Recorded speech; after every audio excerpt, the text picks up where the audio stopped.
tutti e bentornati in un nuovo Learnmas.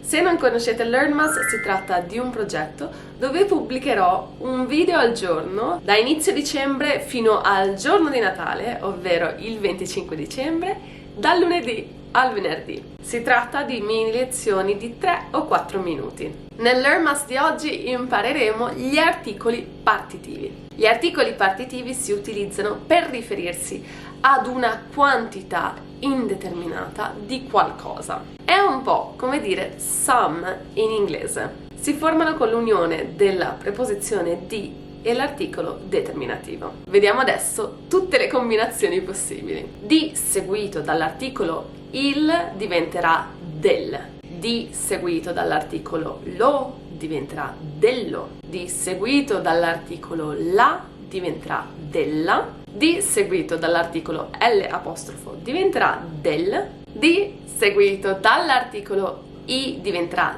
dei. Di seguito dall'articolo gli diventerà degli. E di seguito dall'articolo le diventerà delle. Dunque, come funziona? Se avete visto il mio Learnmas sugli articoli determinativi, sapete già quando si utilizza il, o quando si utilizza lo, o quando si utilizza gli, eccetera. Dunque, se voi sapete questa cosa, sarà molto più semplice usare gli articoli partitivi. Prendiamo la parola zucchero.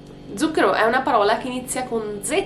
Normalmente ha bisogno dell'articolo lo zucchero. Per dire quindi some sugar, possiamo dire dello zucchero. Dello zucchero. Prendiamo la parola vino. Vino è maschile ed inizia con consonante non facente parte delle eccezioni. Quindi usiamo il vino. Di conseguenza, per dire some wine, utilizziamo del. Se noi prendiamo la parola cioccolata, cioccolata è una parola femminile singolare che inizia per consonante, normalmente useremmo la cioccolata, quindi per dire some chocolate possiamo dire della cioccolata.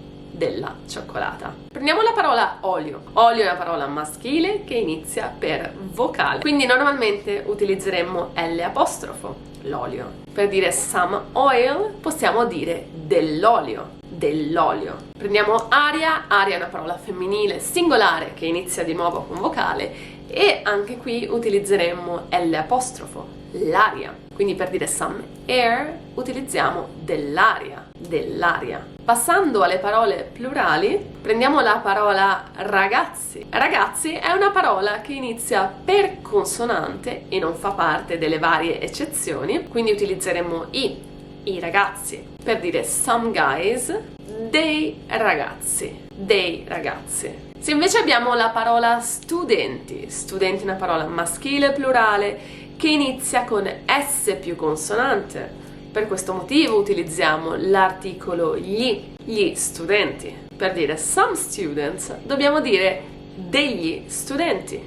Degli studenti. Prendiamo adesso una parola femminile plurale che inizia con consonante. Per esempio, scarpe. L'articolo di cui abbiamo bisogno è l'articolo le scarpe. Quindi per dire some shoes diciamo delle scarpe. Delle scarpe. Se abbiamo parole che iniziano per vocale, se la parola è maschile, per esempio appunto olio, al plurale è oli, tipo gli oli essenziali. E si tratta di una parola maschile plurale, utilizziamo gli oli. Per dire some oils, utilizziamo degli oli. Degli oli. Se la parola plurale che inizia per vocale è femminile, utilizziamo le. Per esempio amiche. Amiche inizia per vocale A, quindi usiamo le amiche. E per dire some friends diciamo delle amiche. Delle amiche. Abbiamo finito qui con il Learnmas di oggi. Io spero che questo video sia stato utile e vi ringrazio per averlo visto.